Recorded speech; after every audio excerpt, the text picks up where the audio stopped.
Hello, hello, hello, everyone. Good evening. Apologies for being just a little bit behind today. I know some of you may have joined me over at Disruptor Dow, and thank you so much if you joined me this evening. Happy Wellness Wednesday. If this is your first time visiting, thank you so much for coming. I'm Mia James. I am your financial wellness coach, and I am coming to you live from Houston, Texas tonight. Really always happy to be in Texas. Oh, I've been in Texas 2 weeks in a row. So I'll be back in New York next week. And then we're going to have to figure out the weeks after because I'm going to be out of the country. So I will let y'all know what's going to be happening because I have to see what time it's going to be. We don't know. Alrighty, everyone. Well, hello, my Jen. How are you doing today? How's life treating you, beautiful? So tomorrow, y'all, make sure you go on to Jen's live at 8 o'clock Eastern on Black on the Platform, okay? Because we want to support everyone. Hello, Natasha. Good to see you. 2 30-minute segments in a row. And then after this, I am going for dinner. Doug, you made it. Hooray. Welcome, welcome. I'm so happy. Thanks for joining me also for 2 segments in a row. Oh, so we have a special guest. We have Doug tonight. So we are on Commandment 8, y'all. Can you imagine? So once we finish Dr. Boyce's book, we are going to be reading my book, Think, Learn, and Feel Rich. So I know all of you have it. If you don't, you can go to beyondthebusyness.com. I know I have a banner for that somewhere. Let's see. There it is. Or you can just go on Amazon. It's faster. Faster than me because I know I have to mail someone a book when I get back to New York. So let's jump in, y'all. Commandment 8 is super short. So Commandment 8 is always plant seeds for the future. Y'all, this dinner is smelling so good. I'm here with my friend and her family. They've been spoiling me with this good home cooking. Yes, Jen, get your copy today. Get it. And we like to have fun here, Doug. So, just go with the flow. I know you're a fun guy.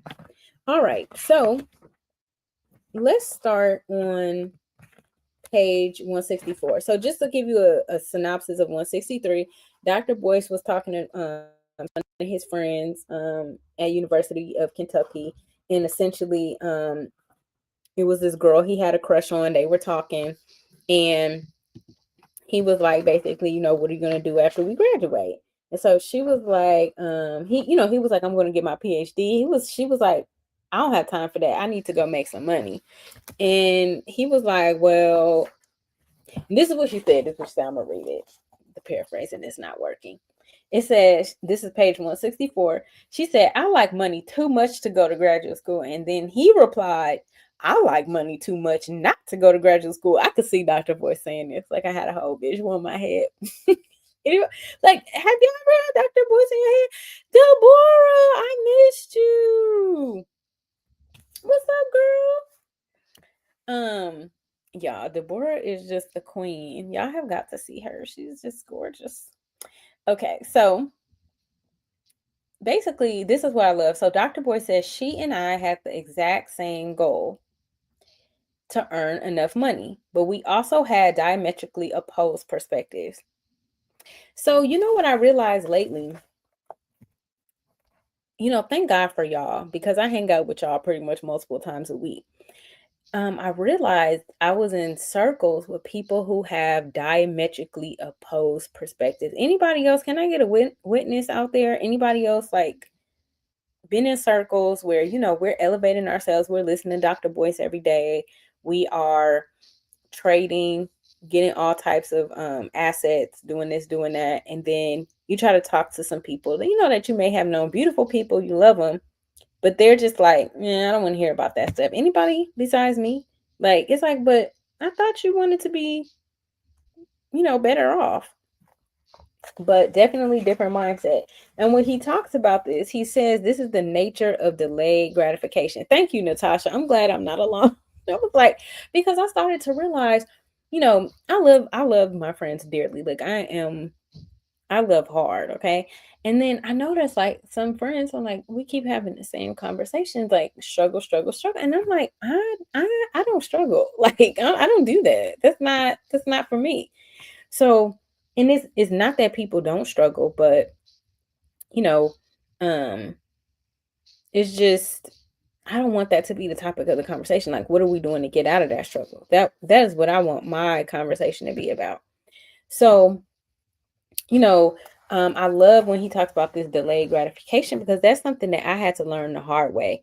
I remember being this is my story, a part of my story. I remember having so much credit card debt when I was in my 20s in New York, trying to keep up with everything. I was like, well, I want to live a good life, so I lived in downtown Brooklyn and I wanted to um travel and I wanted to, but when you on an educator salary, you know what I'm saying? You start racking up debt because you got more month than money. Exactly. We are in our wealthy girl. You better go ahead and preach then this afternoon, Natasha, this good old evening. I don't know what time it is. It's like I'm on Central Time. I don't even know. My computer says East Coast time. It's weird. And I've been up since 4. You know, who knows what's going on here. Okay, so I had to learn when I had all that credit card debt, y'all. I think I had $25,000 worth of credit card debt and like 80 grand in student loan debt trying to make it here. And I was so angry. Like, I was just angry at life. I was just like, why do I have all these bills? Like, yo, like it was insane. And I got myself on this spending diet. And I told my friends, I said, I can't be going out here in these streets like this. I got to get out of this debt. This is a shackle and a stronghold, and I can't do it. So I gave myself a $20 a month spending budget. Now, y'all know $20 a month is not a lot. So what I would do, I'd take $5 a week, and I would go with one friend, page 164, Doug, one friend, and we would go get some Starbucks and get one cup of coffee. And then if my friends wanted me to come with them somewhere, they would pay for it. I was like, no, I'm on a spending diet. I can't do this. And so I had to learn delayed gratification. I was like, I'm not using these credit cards. I'm not doing this anymore. And oh, thank you, Natasha. Do what Natasha said do. That's my big sister. And if she said do it, then you gotta do it. So please hit the thumbs up button, like, subscribe, share, get the word out. This information that Dr. Boyce is dropping in his book is invaluable. And and if you do want to come on, thank you, Natasha. You want to come on and you want to read with me and dialogue with me, please, by all means, let me know. So then Dr. Boyce goes on to talk about Black people being religious. This was funny to me. He talks about sorry, it was funny when I was reading it. But basically he talked about like how your pastor cannot explain to you what happens when you die because he's never died before. He said, and then Dr. Boyce says at the top of page 165, he goes, but I can tell you what happens in the afterlife. And he go put "can" in big letters. He said, in fact, I can prove it to you. The only thing we have to do is take the focus off ourselves and think about those that we care about. So basically, he was saying that when we grow old, and this is I like to paraphrase just in case you don't have the book. He said when we grow old and we take our last breath, we still have family members that are left behind. So that is something that we do know is going to happen in the afterlife. What's going to happen to our children, our grandchildren, right? Our nieces and nephews. Because I wonder about that. Like for me, one of my main missions in life, I do not want my niece and nephews to have to take out student loans at all. Like, no. And I don't want them to have to wait until their middle 30s to buy a house. Like, no, let's get that money together and let's help these kids so they don't have to rent. I don't want them to have to rent. Go into home ownership right in college. Let's do this. Let's build this wealth early. We don't need to wait. Like my sister and I, we had to, not that our parents didn't help us, but not like, you know, my parents did buy me a house when I was in college, but I then moved away. So they sold it, which I'm sad about that because that house is worth mad money now. Anywho, That's the other thing. Don't sell that real estate. So money is going to matter not only to us right now, but also to our children, because the Bible says to leave an inheritance to our children and our children's children. And I think that is so important. So he urges us, this is the middle of page 165. He says, get prepared for the afterlife. The reality is that after you're gone, your children, grandchildren, and great grandchildren will live lives that are deeply affected by the choices you are making right now.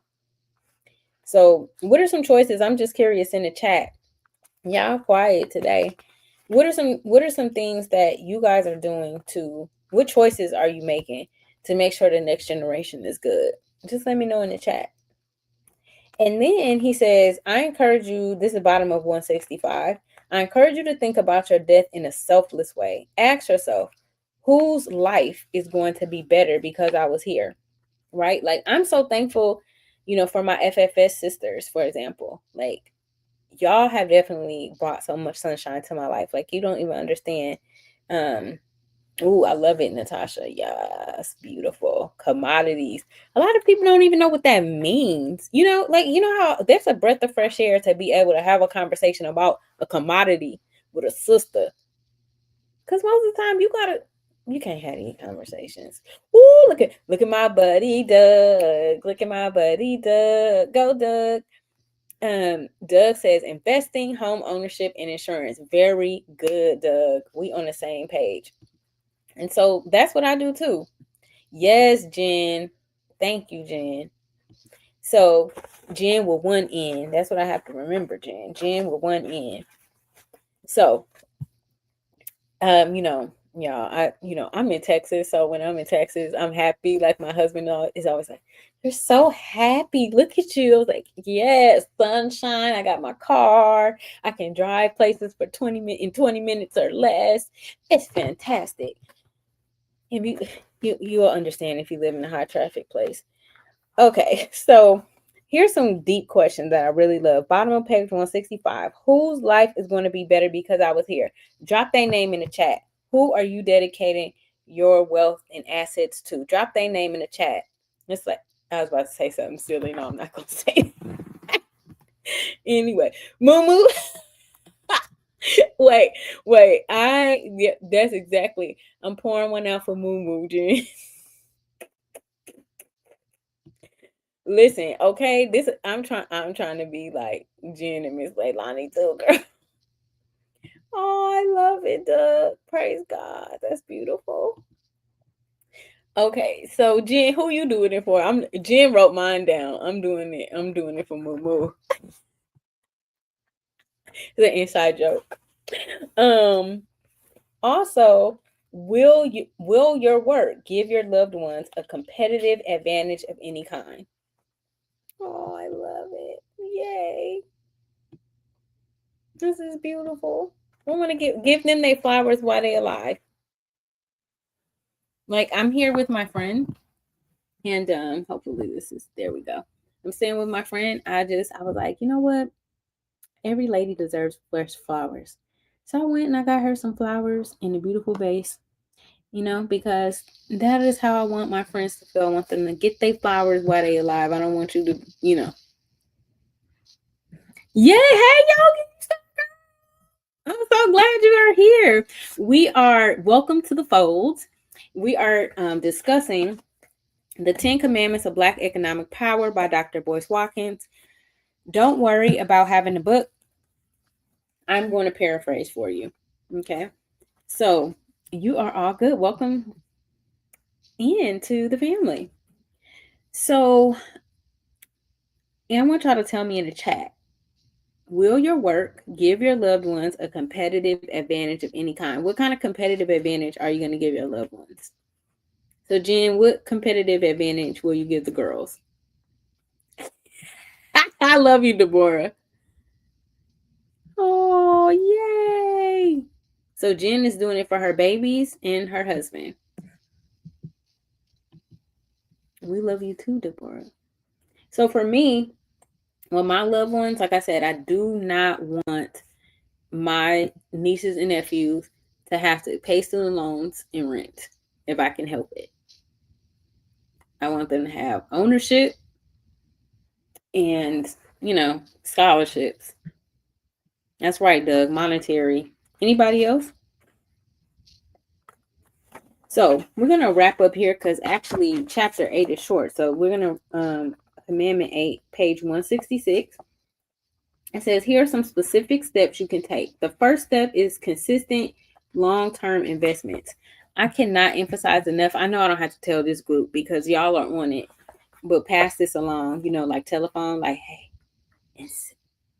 invest consistently. It's a secret. But anywho, y'all can tell I'm in my silly era right now because I've been up since 4 a.m. So, and y'all, everybody like Natasha and Jen know that I am not a morning individual.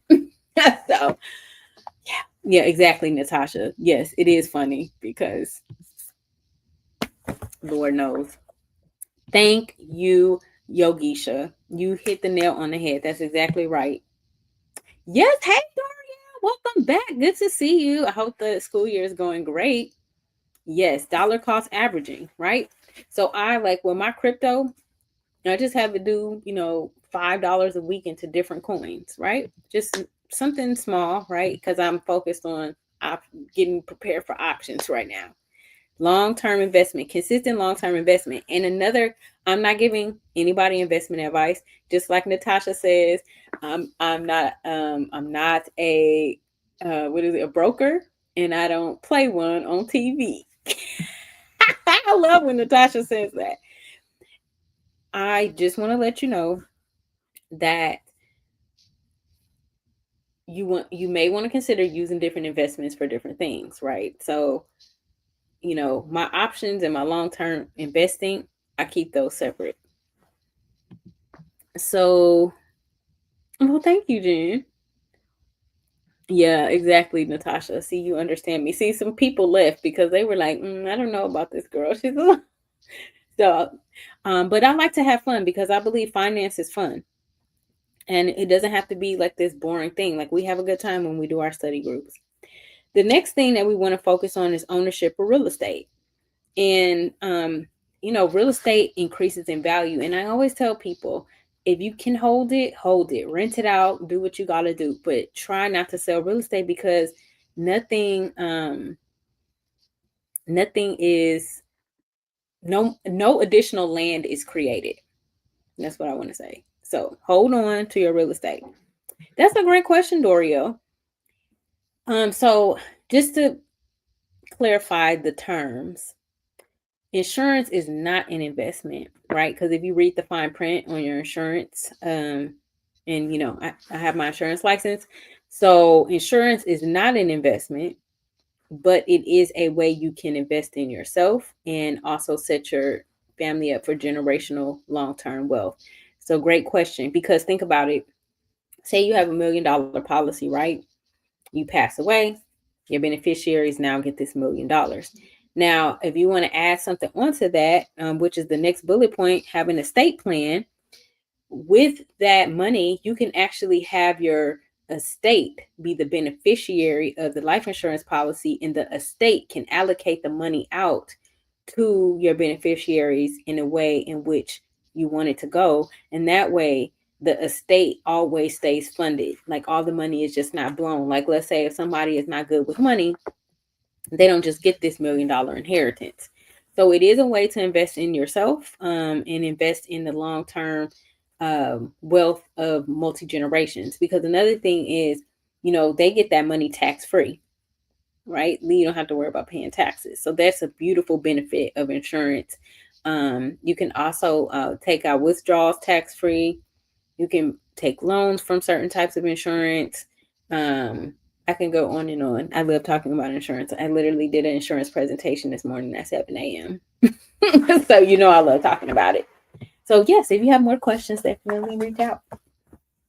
So we talked about estate plan a little bit.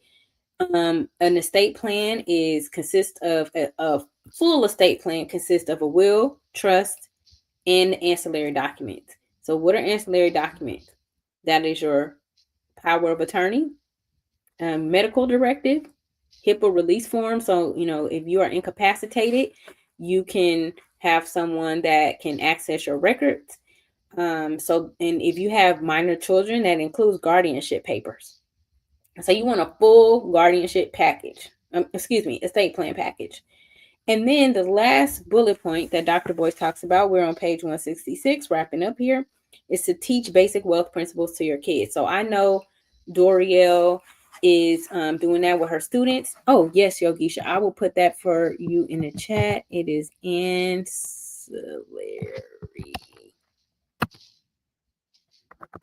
Ancillary. Okay, and I'll put it up on the screen. I still spelled it wrong. Oh, here we go. There we go. I got one too many L's. Nope, that's not right. Don't look at that. And let me delete it. I'm sorry about that. Hang on. One moment.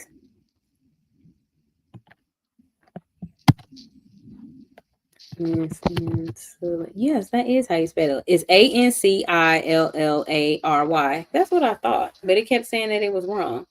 So ancillary. So that just means your medical directive, power of attorney, HIPAA form. So you need somebody that can manage your money, manage your health, in the event that you can't do it.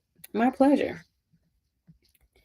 And so that is it for Commandment 8. If you missed it, then on Commandment 8, that is called Always Plant Seeds for the Future. So next week we'll be doing chapter 9. Let's see, will we finish chapter 9? No, we'll probably do half of chapter 9. So that's starting on page 167. We'll probably get to about 172-ish, somewhere in there. So if you do want to grab a copy of the book, you can go on my Instagram, and I have a link there. Or you can go on my link tree. Let's see if I can do linktree.com/beyond the busyness. And it'll have a link to the book. And then I'll show that up here. So that's how you can find. That's a great question, Yogisha. I don't know if it's on Audible, but we can find out. Hang tight. And you will, man, I could definitely hear Dr. Boyce reading his book in my head.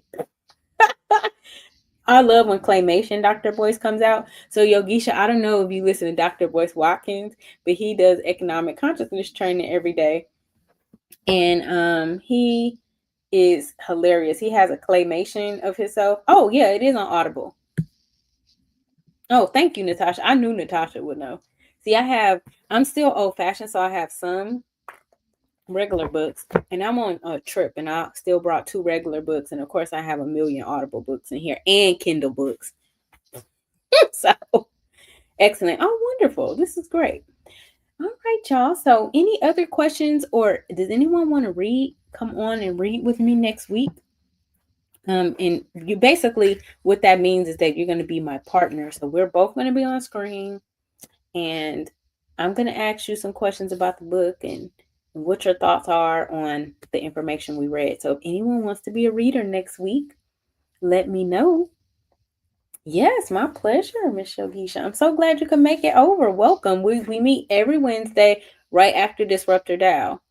So me and Velma, I need to know why you call it Velma. Yes, I was at Alicia's rooftop. I was the one who does tax-free retirement. So I was, yeah, that was me. I think I had braids. Awesome. So thank you all for coming tonight. I know we wrapped up early. Oh, thank you, Miss Deborah. Because we had a short chapter, but does anyone have any questions before we head out? Yes, we did hug because you were so cute in your pink yoga outfit, girl. Yes, I know who you are, Yogisha. Yep. Awesome. Scooby-Doo. Girl, what are you talking? Oh, yes, I remember her. Oh my gosh. So, yes, anybody have any questions? Just let me know before we hang out or hang up. Yeah, excuse me. Yogisha, I am normally quite normal. I am just sleepy and tired from being up at 4. Okay, Natasha is Velma. Oh my goodness. My secret is out. I have to go look this up now. So, Yogisha, we like to have a good time in the chat. I live for the chat, as you could tell from the Disrupted Owl. This is how we interact. But if anyone wants to be a reader next week, you all know how to reach me. Text me. Text me, reach out to me on social media. Text is the best. So you can always text me at 855-718-2018. And listen, you are so right, Yogisha, because I used to go, when I did go out in really, really late, and people would always think, they were like, "Are you drunk?" And I'm like, "I don't drink." So I totally agree with that. Yeah, that is spot on. Thanks for coming tonight, Doug. Well, it was great to see everyone. Thank you for participating, and I'll see you next week. Good night.